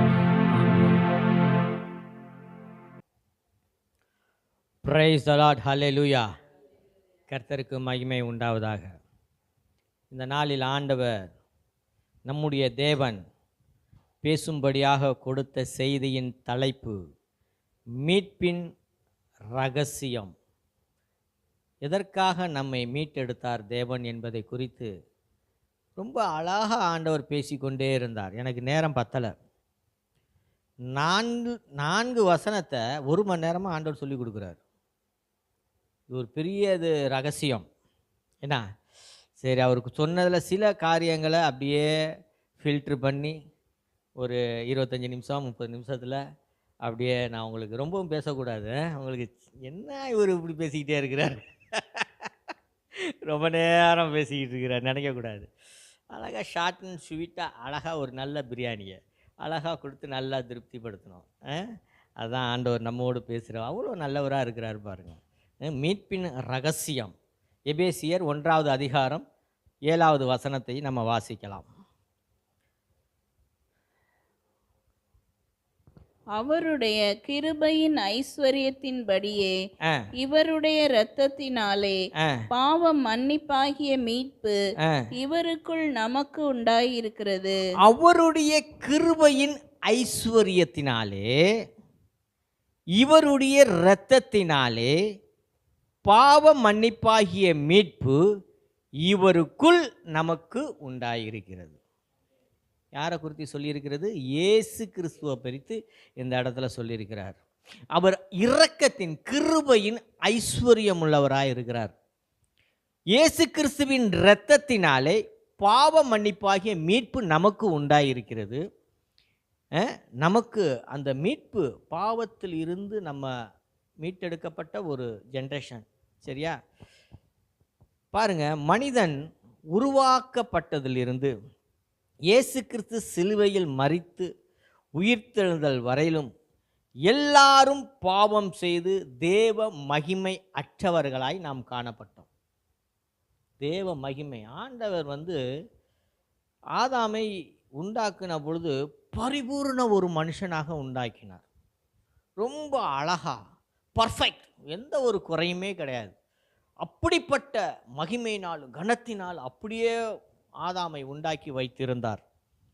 அந்த மகிமை எப்பொழுது ஆதாம் ஏவாள் கீழ்ப்படியாமையினாலே விலக்கப்பட்ட கனியை புசித்த பொழுது அவர்கள் பாவம் செய்தார்களோ அப்பொழுது தேவ மகிமை அற்றவர்களாய் காணப்பட்டார்கள். தேவ சாயலில் படைக்கப்பட்ட மனுஷன் பாவத்தினால் தேவ மகிமையை இழந்தான். ஆட்சி செய்யும் அதிகாரத்தை அந்த உரிமையை இழந்து போனான். இரண்டாம் ஆதாமாகிய இயேசு கிறிஸ்து, அதாவது கடைசி ஆதாம், கடைசி ஆதாமாகிய இயேசு கிறிஸ்து இந்த உலகத்தில் வந்து கடைசி ஆதாம், சரிங்களா? ரெண்டாம் ஆதான்னு போட்டிருக்கு, அப்படின்னா மூணாவது ஆதாம் எதிர்பார்க்கலாம், நாலாம் ஆதாம் எதிர்பார்க்கலாம், கிடையாது. முதலாம் ஆதாம் பாவம் செய்ததினாலே இந்த உலகத்தில் பாவம் மரணம் ஆண்டு கொண்டது போல கடைசி ஆதாமாகிய இயேசு கிறிஸ்துவின் மூலமாக நமக்கு மீட்பு, இரட்சிப்பு, நித்திய ஜீவன் உண்டாயிருக்கிறது. ஆமென். உங்களிடத்தில் ஒரு கேள்வி, ஏன் தேவனுடைய குமாரனாகிய இயேசு கிறிஸ்து இந்த உலகத்தில் மனிதனாக வந்தார்? ஏன் வந்தார்? அப்புறம் ரட்சிக்க வந்தார், மனுகுலத்தை மீட்க வந்தார், வேற பாவத்தை போக்க கிருபாதார பலியாக அவர் இருக்கிறாரு. அடுத்தது ஒரு காரியம், முக்கியமான காரியம் ஆண்டவர் சொல்லி கொடுத்தது என்னன்னா, இப்போ நான் ஒரு பெரிய ஐஸ்வர்யமான, நான் வந்து இப்போ என் சகோதரன் ஒருத்தர் இருக்கிறாருன்னு வச்சுக்கோங்க, நல்ல செல்வந்தர், நல்ல கோடீஸ்வரர், உலகத்தில் பெரிய நல்ல சொத்து பார்த்து எல்லாம் நிறையா இருக்குது. நான் வந்து ஒரு கடங்காரன், உருப்படாமல் எல்லாத்தையும் செலவு செய்து இப்படி எல்லாத்தையும் வீட்டில் இருக்க பொருளெல்லாம் அடகு வச்சு, ஒரு மனுஷன் வீட்டில் உறுப்பு இல்லைன்னா என்ன செய்வான்? எல்லாத்தையும் கொண்டு போய் அடகு வச்சுருவான், இல்லை விற்றுருவான். அந்த மாதிரி இருந்த உரிமை எல்லாத்தையும் விட்டு கொடுத்துட்டு தரித்திர நிலைமையில் இப்போ நான் இருக்கேன்னு வச்சுக்கோங்க. அப்போ என் கூட பிறந்த சகோதரன், என் தம்பி இவ்வளோ கஷ்டப்படுறானா, இவ்வளோ வேதனைப்படுறானே அப்படின்னு வந்து எல்லாத்தையும் மீட்டு யார்? என் சகோதரன். எல்லாத்தையும் மீட்டு மறுபடியுமாக என் கரத்தில் கொடுத்து, நீ பொழைச்சிக்கோ, நீனு பொழைச்சிக்கோ, நான் எப்படி ஐஸ்வர்யவனாக இருக்கிறேனோ அதே போல் நீனும் ஐஸ்வர்யவனாக இரு அப்படின்னு தேவகுமாரனாகிய இயேசு கிறிஸ்து நம்முடைய சகோதரனுடைய சார்பாக அவர் நம்மை மீட்டெடுத்தார். இது வேதத்தில் தான் இருக்குது, நானாக சொல்லலை. லேவியராகம புஸ்தகம் 25வது அதிகாரம் 25வது வசனம். ஆ 25 லேவியராகமம். உங்கள் சகோதரன் தரித்திரப்பட்டு தன் காணியாட்சியிலே சிலதை விற்றால், காணியாட்சியிலே சிலதை விற்றால், தனக்கு உண்டான பொருட்களை விற்றால், தனக்கு உரிமையாக பயன்படுத்திய காணியாட்சியை அவன் விற்று போட்டானால், அவன் இனத்தான் ஒருவன் வந்து யாரு? அவன் இனத்தான், நமக்கு உடன்பிறப்புப்பா, நம்முடைய ரத்தம். அவன் வந்து தன் சகோதரன் விற்றதை மீட்க கடவன். தன் சகோதரன் விற்றதை மீட்க கடவன். இது வந்து தேவன் ஏற்படுத்தி வைத்த சட்டம். அவர் தேவகுமாரன், எல்லா கனம் மகிமை துதி எல்லாம் அவருக்கு உண்டானது தான். அதெல்லாம் இருக்கும் பொழுது தன் இனத்தான், ஏன் சகோதரன் ஒருத்தன் பாவத்தில் விழுந்து கிடக்கிறான், அதனால் நான் இந்த பூமியில் பாவ மனுஷனாக இந்த பூமியில் வந்து அவன் சார்பாக எல்லாத்தையும் மீட்டு அவனுக்கு கொடுத்துருக்கிறார். இது தேவனுடைய சட்டம். தேவன் போட்ட சட்டத்தை தேவன் மீற மாட்டார். அதனால தான் தேவகுமாரன் இந்த பூமியிலே மனுஷ சாயலாக தனக்கு உடன்பிறப்பாக வந்து மீட்டெடுத்து நமக்கு கரத்தில் எல்லா அதிகாரத்தை மனுஷன் கையில் கொடுக்கல, அவர்கிட்ட தான் இருக்கு. ஆண்டு கொள்ளும் ஆட்சியின் பொறுப்பை நம்ம கரத்தில் கொடுத்துருக்கிறார். சரிங்களா? ஃபஸ்ட்டு தான் அதிகாரத்தை கொடுத்தாரு. நோவா காலத்துக்கு பிறகு அந்த அதிகாரமெல்லாம் கொடுக்கல. பழுகி பெருகு, அவ்வளோதான். ஆண்டு கொள்ளும் ஆட்சியை இவன் ஆண்டுக்கிட்டால் மறுபடியும் விற்றுருவான், அந்த அதிகாரத்தை நானே வச்சுக்கிறேன் அப்படின்னு இயேசு கிறிஸ்துவை வச்சுக்கிட்டு ஆண்டு கொள்ளும் ஆட்சியை மட்டும், பழுகி பெருகும் பொறுப்பை மட்டும் நம்மள்ட்ட கொடுத்துட்டாரு. ஜென்ரேஷனை பெருகிறது ரொம்ப சூப்பராக பியூட்டிஃபுல்லாக செஞ்சுக்கிட்டு இருக்கிறாங்க மக்கள் ஜென்ரேஷன். ஓகே, அந்த மாதிரி தான் பாருங்கள், தன் சகோதரனாக வந்து அவர் சொன்ன வாக்குத்தத்தம், அவர் சொன்ன கட்டளை, அந்த கட்டளையின்படி அவர் தன் இனத்தானாக வந்தார் இந்த பூமியில். புரியுதா அப்போ உங்களுக்கு? ஏன் இயேசு கிறிஸ்து தேவனுடைய குமாரன் மனிதனாக இந்த பூமியில் வந்தார்? தேவன் ஏற்படுத்தி வைத்த சட்டம், அந்த சட்டத்தின்படி அவர் நம்முடைய இனத்தானாக வந்தார். சரியா? ஒரு நாள் நான் ஜெபித்து கொண்டிருந்தேன். ரொம்ப கஷ்டமான சூழ்நிலை, பொருளாதாரத்தில் ரொம்ப நெருக்கமான ஒரு காலகட்டம். அப்போ ஆண்டவர்கிட்ட பேசிக்கிட்டே இருக்கும் பொழுது ஆண்டவர் திடீரென்று ஆண்டவருடைய குரல் கேட்டு பேச ஆரம்பித்தார். அப்போ ஆண்டவர் என்னிடத்தில் ஒரு கேள்வி கேட்டார். என்னன்னா, நான் யார் என்று நீ நினைக்கிறாய் அப்படின்னு கேட்டார். எனக்கு ஒன்றுமே புரியல. ஏற்கனவே சொல்லியிருக்கேன்னு நினைக்கிறேன். என்னை யார் என்று நினைக்கிற, அவனுக்கு யாராக இருக்கேன் அப்படின்னு கேட்டார். நம்ம தான் சொல்லுவோமே, நிறையா சொல்கிறேன், அதெல்லாம் இருக்கணும், கரெக்டு. நான் உனக்கு யார் அப்படின்னு கேட்டார். அப்போ தான் சொன்னார், நீங்களே சொல்லிடுங்க அப்படின்னு. நான் உன் சகோதரனாக இருக்கிறேன். நான் உன் சகோதரனாக இருக்கேன். எப்படி? நான் ஐஸ்வர்ய உள்ளவனாக இருக்கேன். அதனால் நீ கஷ்டப்படும் போது அந்த தேவைகளெல்லாம் நான் சந்திக்க இருக்கிறேன். உன்னுடைய ஜெபத்தில், நீ செய்கிற ஜெபத்தில் இந்த வசனங்களை எல்லாம் நீனு ஆட் பண்ணி டெய்லி அறிக்கை செய்யி, நான் உனக்கு வாழ்க்கையில் மாற்றத்தை கொடுப்பேன் அப்படின்னு சொன்னார். சரி சொல்லுங்க அப்படின்னு. இப்போ ஒரு வசனத்தை கொடுத்தார். ஒருவன் இந்த உலகத்தில் ஆஸ்தி உடையவனாயிருந்து தன் சகோதரன் தரித்திரப்பட்டு அவனுக்கு அவன் இருதயத்தை அடைத்தால் அவனுக்கு பிரயோஜனம் என்ன? நம்ம இயேசு கிறிஸ்து ஐஸ்வர்ய சம்பன்னர். நம்ம கஷ்டப்படுறோம், நம்ம இயேசு கிறிஸ்து பார்த்துட்டு சும்மா இருப்பாரா? அப்போ அவரே சொல்லியிருக்கிறாரு, அவனுக்கு தேவ அன்பு நிலை கொண்டு இருப்பது எப்படி அப்படின்னு சொல்கிறாரு. என் அன்பு உன்கிட்ட நிலையாக இருக்குதே, நீ கஷ்டப்படுறத பார்த்துட்டு நான் எப்படி சும்மா இருப்பேன்? இருக்க மாட்டேனே அப்படின்னு ஆண்டவர் சொல்கிறாரு. இப்போ இந்த வசனத்தை டெய்லி அறிக்கை செய்ய. ஏன்னா ரோமர் 8வது அதிகாரம் 29வது வசனத்தில் தம்முடைய குமாரன் அநேக சகோதரருக்குள்ளே முதற் பேரானவராய் இருக்கும் பொருட்டு,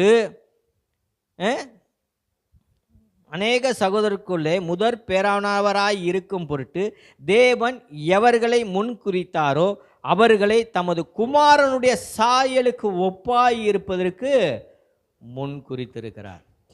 நம்ம யார்? இயேசு கிறிஸ்து நம்முடைய மூத்த சகோதரன். அடுத்து இந்த வசனத்தை ஆட் பண்ணிக்கணும்னு சொல்லியிருக்கிறார். சரியா? அப்போ ஆண்டவரை, நீங்கள் தான் சொல்லியிருக்கீங்க, ஒருவன் ஆஸ்தி உடையவனாக இருந்து தன் சகோதரன் கஷ்டப்படுவதை பார்த்துட்டு அவன் இருதயத்தை அடைத்து கொண்டால் அவனிடத்தில் தேவனுடைய அன்பு நிலை கொண்டு இருப்பது எப்படின்னு சொன்னீங்களே, நீங்கள் என்னுடைய மூத்த சகோதரனாக இருக்கிறீங்க அப்படின்னு சொல்லிட்டு நீதிமொழிகள் 17:17 சொன்னார், சிநேகிதன் எல்லா காலத்திலும் சிநேகிதிப்பான், இடுக்கண்ணில் உதவவே சகோதரன் பிறந்திருக்கிறான். அப்போ என்னுடைய கஷ்டத்தில் உதவி செய்கிறதுக்கு நீங்கள் இருக்கீங்க, என்னுடைய மூத்த சகோதரனாக இருக்கீங்க அப்படின்னு ஆண்டவர் சொல்லி கொடுத்ததுனால என்னுடைய ஜெபத்தில் இந்த வசனங்களெல்லாம் ஆட் பண்ணி சொல்லும் பொழுது பல மாற்றங்கள், பல கடன் பிரச்சனைகள் சிலதெல்லாம் தீர்த்து வச்சார் ஆண்டவர். சரியா? ஆண்டவர் சொல்லி கொடுக்குறாரு. ஆண்டவர் நேசிக்கணும். அப்போ நேசிக்கும் பொழுது ஆண்டவர் பல காரியத்தை நமக்கு சொல்லி கொடுக்குறார். சரியா? கிருபையின் ஐஸ்வர்யம். எதற்காக இந்த கிருபை கொடுக்கப்பட்டிருக்கு? எதற்காக கொடுக்கப்பட்டிருக்கு? உலகத்தில் நல்ல தேவனுடைய கிருபை இருக்குதுன்றதுனால உலகத்தில் நல்ல ஐஸ்வர்யத்தை சேர்த்துக்கிட்டே இருக்கிறதுக்கா? இல்லை மேலும் மேலும் பாவத்தை செய்துக்கிட்டு, நமக்கு தான் ஆண்டவர் கிருபையாக மன்னிச்சிடுறாரு, அதனால் நம்ம எது வேணாலும் பாவம் செய்யலாம், அதற்காக தைரியமத்தோடு பாவம் செய்கிறதுக்கு இந்த கிருபை கொடுக்கப்பட்டிருக்கா? அப்படி அல்ல. கிருபை இருப்பதினால் நாம் பாவம் செய்யக்கூடாது. ஆண்டவர் கிருபை உள்ளவர் தான், ஆனால் தொடர்ந்து பாவத்தில் விழுந்து கொண்டே நம்ம இருக்கக்கூடாது. சரிங்களா? நாம் பாவத்துக்கு செத்து நீதிக்கு பிழைத்து இருக்கிறோம். நம்ம நீதிமான்களாக இருக்கிறோம். என்றைக்கு ஒரு மனுஷன் இயேசு கிறிஸ்துவை சொந்த இரட்சகராக ஏற்றுக்கொண்டானோ அவன் தேவனுடைய பிள்ளைகளாக மாறுறாங்க. சரியா? 2 கொரிந்தியர் 9வது அதிகாரம் 8வது வசனத்தை பாருங்க. அப்போ தொடர்ந்து பாவம் செய்துக்கிட்டே இருந்தால் தேவனுடைய கோபாக்கினை வரும். சரியா? நம்ம ஆண்டவர் கிருபை உள்ளவர் தான், இரக்கம் உள்ளவர் தான், ஐஸ்வர்ய சம்பன்னர் தான். ஆனால் நம்மை தேவன் நற்கிரியைகளுக்கு செய்ய தேவன் நம்மை உண்டாக்கி வைத்திருக்கிறார். மேலும் நீங்கள் எல்லாவற்றிலும் எப்பொழுதும் சம்பூர்ணமுடையவர்களாயும் சகலவித நற்கிரியைகளிலும் பெருகுகிறவர்களாயும் இருக்கும்படியாக தேவன் உங்களிடத்தில் ம். சகலவித கிருபையையும் பெருக செய்ய வல்லவராயிருக்கிறார். நீங்க எல்லாவற்றிலும் எப்பொழுதும் சம்பூர்ணமடையவர்களாயும் சகலவித நற்கிரியைகளும் பெருக தேவன் உங்களிடத்தில் சகலவித கிருபையும் பெருக செய்ய வல்லவராக இருக்கிறார். சரியா? நம்ம எதற்காக படைக்கப்பட்டிருக்கோம்? எதற்கு கிருபை கொடுக்கப்பட்டிருக்கு? நற்கிரியைகளை செய்வதற்கு, தேவனுடைய சட்ட திட்டங்களை மதித்து நடப்பதற்கு, தேவனுடைய வார்த்தைகளை நாம் கனம் பண்ணுவதற்கு இந்த கிருபை கொடுக்கப்பட்டு இருக்கிறது. எதற்காக இந்த கிருபையை வாங்கி வச்சுட்டு அப்படியே இருக்க முடியுமா? ஒரு மனுஷன் கிருபை அளிக்கப்பட்டதின் முக்கியத்துவம் என்ன? ஒரு மனுஷனுக்கு எதற்காக இந்த கிருபையை தேவன் கொடுத்திருக்கிறார்? எதற்காக கொடுத்திருக்கிறாருன்னு தெரியுமா? நம்புறத மனம் திரும்புவதற்கு கிருபையாக நம்மளை மன்னித்து மனம் திரும்ப வைக்கிறார். இன்னொரு முக்கியமான காரியம் தேவன் சொல்லி கொடுத்தது, தேவனையும் கர்த்தராகிய இயேசு கிறிஸ்துவையும் அறிந்து கொள்வதற்கு இந்த கிருபை கொடுக்கப்பட்டிருக்கு. எதற்காக கொடுக்கப்பட்டிருக்கு? தேவனையும் கர்த்தராகிய இயேசு கிறிஸ்துவை அறிந்து கொள்வதற்கு கிருபை கொடுக்கப்பட்டிருக்கிறது. கிருபை எவர்களுக்கு அதிகமாய் கொடுக்கப்படுகிறதோ அங்கே சமாதானம் அவர்கள் குடும்பத்தில் ஆளுகை செய்கிறதை நம்ம பார்க்க முடியும். கிருபை எல்லாம் எந்த இடத்துல நீங்கள் 1 பேதுரு 2 பேதெல்லாம் பார்த்துக்கிட்டே இருக்கும் பொழுது கிருபையும் சமாதானமும் உண்டாவதாகன்னு பேதுருலாம் எழுதியிருப்பார். கிருபையும் உங்களுக்கு கிருபையும் சமாதானமும் உண்டாவதாக. அப்போ ரெண்டும் ஒரே கோட்டில் வரும். கிருபை எங்கே இருக்கோ அங்கெல்லாம் சமாதானம் இருக்கும். எங்கெல்லாம் அங்கெல்லாம் சமாதானம் இருக்கும். நம்முடைய தேவனுடைய மகிமையினாலும் காருண்யத்தினாலும் நம்மை அழைத்தவரை அறிகிற அறிவாகிய ஜீவனுக்கும் தேவ பக்திக்கும் வேண்டிய திவ்ய வல்லமையை இந்த கிருபை நமக்கு கொடுக்கப்பட்டிருக்கிறது. இதுக்கு அந்த தேவனுடைய திவ்ய வல்லமை, நித்திய ஜீவன், அதை பெற்றுக்கொள்வதற்கும் இந்த கிருபை நமக்கு கொடுக்கப்பட்டிருக்கிறது. இப்போ புரியுதா எதற்காக கிருபை கொடுக்கப்பட்டிருக்கு? எதற்காக கொடுக்கப்பட்டிருக்கு?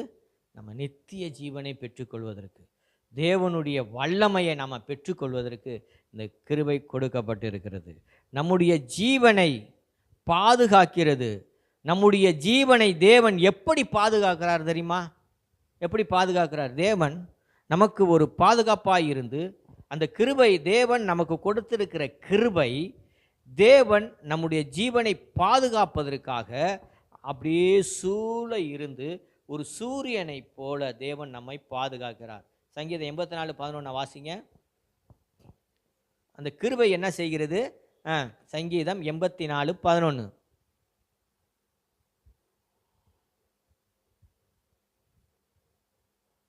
தேவனாகிய கர்த்தர் சூரியனும் கேடகமும் ஆனவர்.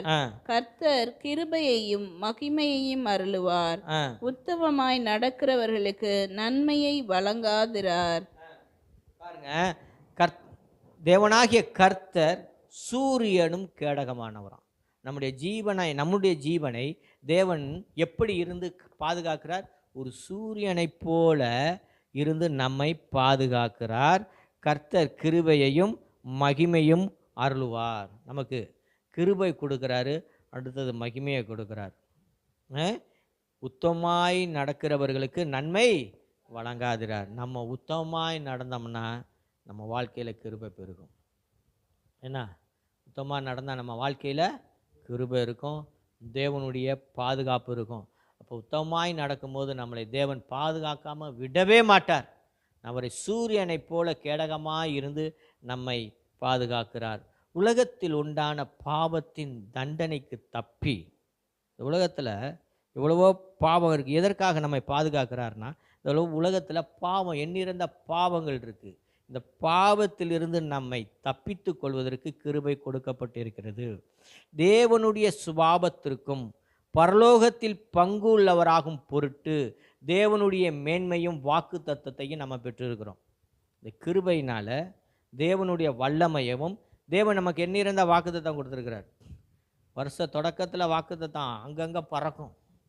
ஆனால் ஜனவரி மாதத்தோடு அதை விட்டுறோம். அதுக்கப்புறம் விட்டுடுறோம். அப்புறம் மாதம் மாதம் ஒவ்வொரு 1ஆம் தேதி வாக்குத்தத்தம் கொடுக்குறோம். அப்புறம் அதையும் விட்டுடுறோம். அப்புறம் மறுபடியும் இந்த உலகத்தில் பிரச்சனையோடு ஓடிக்கிட்டு இருக்கிறோம். சரியா? பாருங்க, தேவன் நம்ம வாக்குத்தத்தத்தில் வழி நடத்துகிறார் இயேசு கிறிஸ்து. யோசுவான்னு ஒரு மனுஷன் இருந்தார் பழைய ஏற்பாடு காலத்தில். இந்த யோசுவா எப்படி இருந்தார்னா, அவர் வாக்குத்தத்தம் பண்ணப்பட்ட தேசத்திற்கு நேராக ஜனங்களை வழி நடத்தினார்.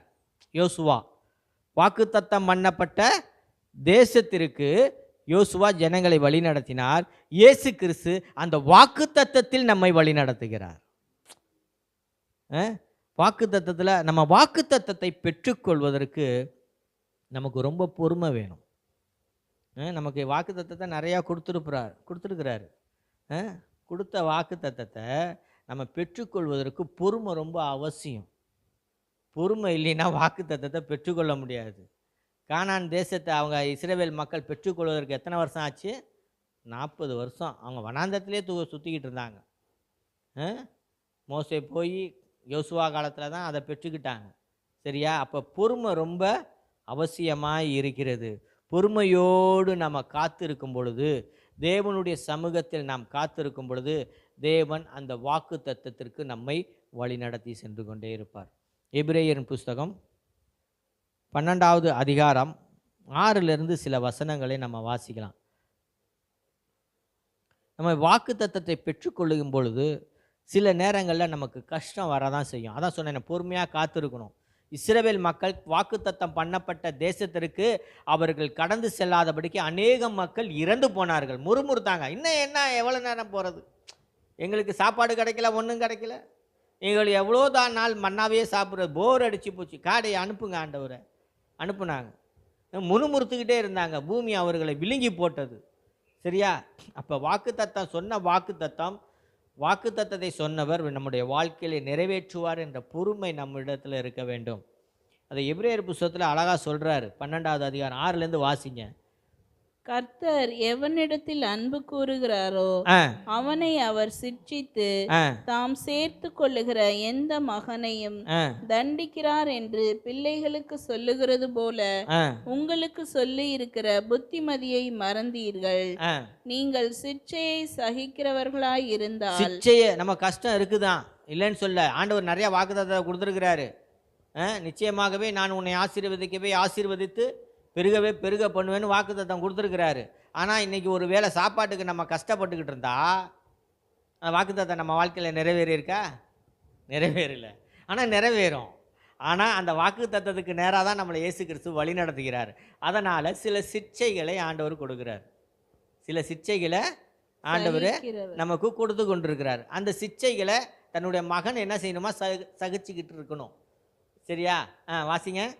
நீங்கள் சிட்சைகளை சகிக்கிறவர்களாய் இருந்தால் தேவன் உங்களை புத்திரராக எண்ணி நடத்துகிறார். தகப்பன் சிட்சியாத புத்திரன் உண்டோ? எல்லாருக்கும் கிடைக்கும் சிட்சை உங்களுக்கு கிடையாதிருந்தால் நீங்கள் புத்திரராய் இராமல் வேசி பிள்ளைகளாய் இருப்பீர்களே.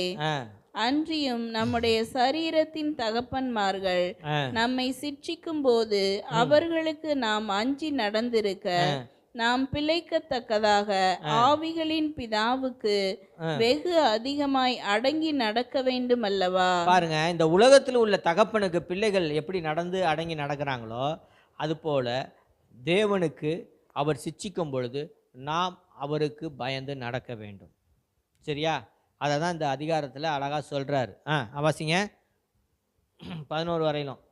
அவர்கள் தங்களுக்கு நலமென்று தோன்றினபடி கொஞ்ச காலம் சிட்சித்தார்கள்.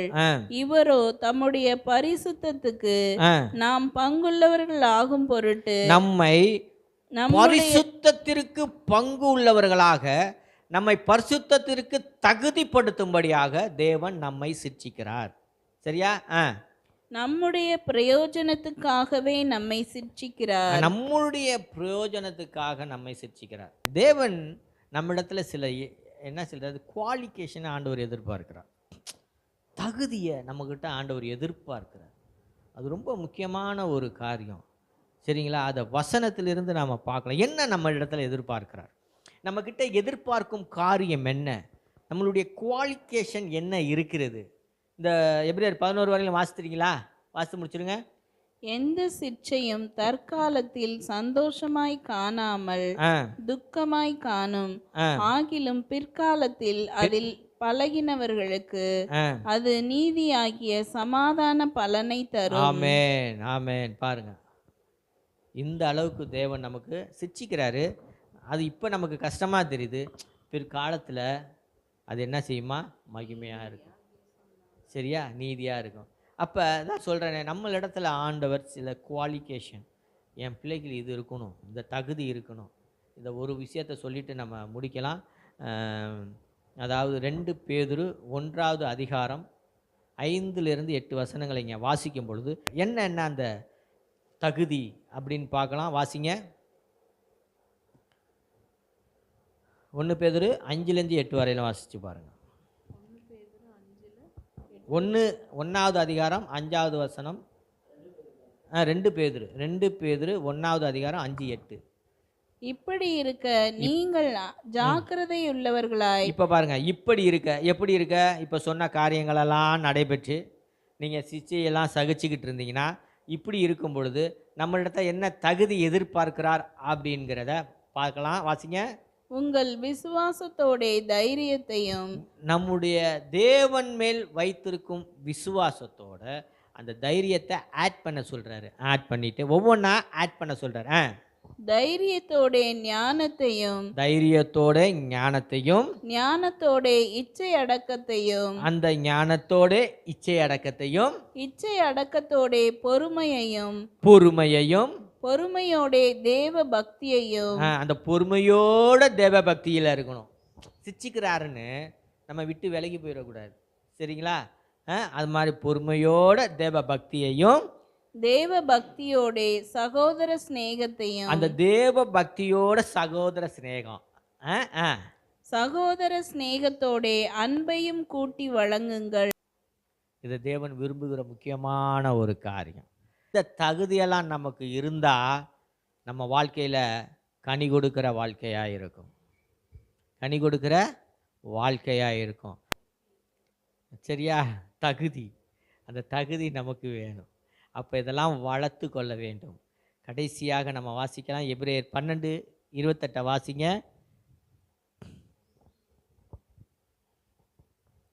எபிரேயர் 12:28. ஆதலால் அசைவில்லாத ராஜ்யத்தை பெறுகிறவராகிய நாம பயத்தோடும் பக்தியோடும் தேவனுக்கு பிரியமாய் ஆராதனை செய்யும்படி கிருபையை பற்றி கொள்ள கடவோம். கிருபையை பற்றி கொள்ள, அந்த கிருபையை நம்ம இழந்துடக்கூடாது. இதற்காக தான் அந்த கிருபை கொடுக்கப்பட்டிருக்கிறது. எபிரேயர் 4:16 வாசிங்க. எபிரேயர் 4:16. ஆதலால் நாம் இரக்கத்தை பெறவும் ஏற்ற சமயத்தில் சகாயம் செய்யும் கிருபையை அடையவும் தைரியமாய் கிருபாசன தண்டையிலே சேர கடவோம். பாருங்க, ஏற்ற சமயத்துல கிருபை பெறும், சகாயம் அடை, தைரியமாய் கிருபாசன தண்டையில நம்ம கொண்டு போய் சேர்க்கிறது. ஆமென், ஆமென். கர்த்தர் நம்மோடு கூட இருக்கிறார். தேவன் நம்ம தகுதியை, நமக்கு எதிர்பார்க்கிற தகுதி நமக்கு இருக்க வேண்டும். ஆமென், ஆமென். நம்மை அப்படியே தேவனுக்கு முன்பாக நம்ம ஆவி, ஆத்மா, சரீரத்தை ஆண்டவரே உமக்கு நான் ஒப்பு கொடுக்குறேன்ப்பா, எங்களை தகுதிப்படுத்தினீங்களேப்பா, தகுதிப்படுத்தினீங்க. உங்களுடைய கிருபை எங்களை தகுதிப்படுத்தினது ஆண்டவரை. தகப்பனை, கிருபையில் ஐஸ்வர்யம் உள்ளவராய் அப்பா, உம்முடைய பாவ மன்னிப்பாகிய இரத்தத்தின் மீட்பு, உடைய இரத்தத்தினால் எங்களுக்கு மீட்பு உண்டாகி இருக்கிறது ராஜா. அப்பா தகப்பனை, உடைய இரத்தத்தை விலைக்கரையமாக கொடுத்து எங்களை மீட்டெடுத்திருக்கிறீங்க ராஜா. நன்றியோடு நாங்கள் ஸ்தோத்தரிக்கிறோம், துதிக்கிறோம் தகப்பனை. இந்த கிருபை எங்கள் வாழ்க்கையில் தொடர்ந்து எங்களை வழிநடத்தட்ட ராஜா. கிருபை கிருபை கிருபை ஆண்டவரே, இந்த கிருபை இருக்கிறனா தைரியமாய் பாவம் செய்து அநேக மக்கள் ஆண்டவரே இந்த கிருபை இழந்து போகிறார்கள். இனி ஒரு நாளும் ஆண்டவரே உமக்கு விரோதமாகவும் உடைய வார்த்தைகளுக்கு விரோதமாகவும் நாங்கள் பாவம் செய்யாதபடிக்கு, அந்த பாவம் செய்யும் சூழல் உருவாகாதபடிக்கு தேவரீர் எங்களை பாதுகாக்கும்படியாய் நான் ஜெபிக்கிறேன்ப்பா, ஜெபிக்கிறேன். தொடர்ந்து உம்முடைய இரத்த கோட்டைக்குள்ளே எங்களை மூடி மறைக்கிறேன். இயேசு கிறிஸ்துவின் இரத்தத்தின் வல்லமை எங்களை பாதுகாக்கட்டும். இயேசு கிறிஸ்துவின் நாமத்தில் ஜெபிக்கிற நல்ல பிதாவே, ஆமென், ஆமென், ஆமென். தொடர்ந்து நம்ம கர்த்தருடைய பந்திக்கு நம்ம எல்லாரும் ஆயத்தப்படுவோம். ஒரு விசை நம்ம குற்றம் குறைகள் எல்லாவற்றையும் தேவனிடத்தில் மன்னிப்பு கேட்டு ஒப்புரவாகி நம்ம இந்த பந்தியில் பரிசுத்தமாய் நம்ம பங்கு பெறுவோம். மகா இரக்கமும் கிருபையும் உள்ள அன்பின் பரலோக பிதாவே, தகப்பனே, தம்முடைய குமாரனை அப்பா எங்களுக்காக ஜீவ பலியாக ஒப்பு கொடுத்தீங்க. அதற்காக நாங்கள் நன்றி செலுத்துகிறோம். இந்த நாளில் இயேசு கிறிஸ்து நம்மை பார்த்து சொல்லுகிறார், என் மாம்சத்தை புசித்து என் இரத்தத்தை பானம் பண்ணுகிறவனுக்கு நித்திய ஜீவன் உண்டு, நான் அவனை கடைசி நாளில் எழுப்புவேன். என் மாம்சம் மெய்யான போஜனமாய் இருக்கிறது, என் இரத்தம் மெய்யான பானமாய் இருக்கிறது. என் மாம்சத்தை புசித்து என் இரத்தத்தை பானம் பண்ணுகிறவன் என்னிலே நிலைத்திருக்கிறான், நானும் அவனில் நிலைத்திருக்கிறேன். தகப்பனே, உடைய சரீரத்தை எங்களுக்காக கொடுத்தீங்க, உடைய இரத்தத்தை எங்களுக்காக சிந்தினீங்க. தகப்பனே, எங்கள் பாவங்கள் எல்லாவற்றையும் நீங்கள் போக்குனீங்க. நாங்கள் சிலுவையிலேயே மறிக்க வேண்டியதை நீர் ஏற்றுக்கொண்டீராம்பா. எங்கள் துக்கங்கள், துயரங்கள், துன்பங்கள் எல்லாவற்றையும் நீங்கள் தூக்கி சுமந்தீங்க. எங்கள் பாவத்தை தூக்கி சுமந்த தேவ ஆட்டுக்குட்டியாக இருந்தீங்களே, உமக்கு நாங்கள் நன்றி செலுத்துகிறோம், நன்றி செலுத்துகிறோம், நன்றி செலுத்துகிறோம். நீர் ஏற்படுத்தி வைத்த அந்த புதிய உடன்படிக்கையை நீர் வருமளவும் நாங்கள் நினைவு கூறுகிறோம். அப்பா, உம்முடைய பாடுகளை நாங்கள் நினைவு கூறுகிறோம். எங்களுக்காக அடிக்கப்பட்டீர், நொறுக்கப்பட்டீர், உம்முடைய சரீரம் எங்களுக்காக பிற்கப்பட்டது. தகப்பன், எங்களுக்காக கல்வாரி சிலுவையிலே தொங்கினீர், அதற்காக நன்றி செலுத்துகிறோம். நாம் அனைவரும் சேர்ந்து குடும்பத்தின் அங்கத்தினர்களாக இயேசு கிறிஸ்துவின் சரீரத்தை இப்பொழுது நாம் புசிக்கலாம். இதோ அவருடைய இரத்தம், இயேசு கிறிஸ்துவின் இரத்தத்தை இப்பொழுது நாம் பானம் பண்ணுவோம்.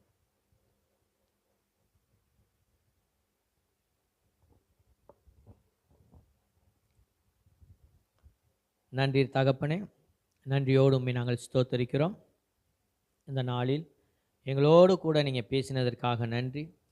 உங்களுடைய வேத வசனங்களை எங்களுக்கு வெளிப்படுத்தினதற்காக நன்றி. வந்த ஒவ்வொருவரையும் ஆசீர்வதிங்க, குடும்பத்தை பாதுகாத்து வழிநடத்துங்க. இந்த கடைசி காலங்களில் எங்களை ஆண்டவரே நீர் உம்முடைய கூடார மறைவிலே ஒழித்து வேடனுடைய கண்ணிக்கும் பாழாக்கும் கொள்ளை நோக்கும் எங்களை தப்பிக்கும்படியாக நாங்கள் ஜெபிக்கிறோம். இந்த இரத்த கோட்டைக்குள்ளே எங்கள் குடும்பத்தை மூடி மறைக்கிறோம். தொடர்ந்து உம்முடைய நாமத்தை மகிமைப்படுத்துகிறோம். மீட்பெரும் இரட்சகருமாய் இருக்கிற உயிர் தெழுந்த இயேசு கிறிஸ்துவின் நாமத்தில் ஜெபிக்கிறோம் எங்கள் ஜீவனுள்ள நல்ல பிதாவே, ஆமென், ஆமென். என் ஆத்மாவே கர்த்தரை ஸ்தோத்திரி, என் முழு உள்ளமே அவருடைய பரிசுத்த நாமத்தை ஸ்தோத்திரி. என் ஆத்மாவே கர்த்தரை ஸ்தோத்திரி, கர்த்தர் செய்த சகல உபகாரங்களை மறவாதே. ஆமென், ஆமென், ஆமென். நம்முடைய கர்த்தராகிய இயேசு கிறிஸ்துவின் கிருபையும் பிதாவாகிய தேவனுடைய அன்பும் பரிசுத்த ஆவியானவருடைய அந்யோன்ய ஐக்கியம் நம் அனைவரோடும் கூட இருப்பதாக. ஆமென், ஆமென், ஆமென். ஹல்லேலூயா, ஹல்லேலூயா, ஆமென்.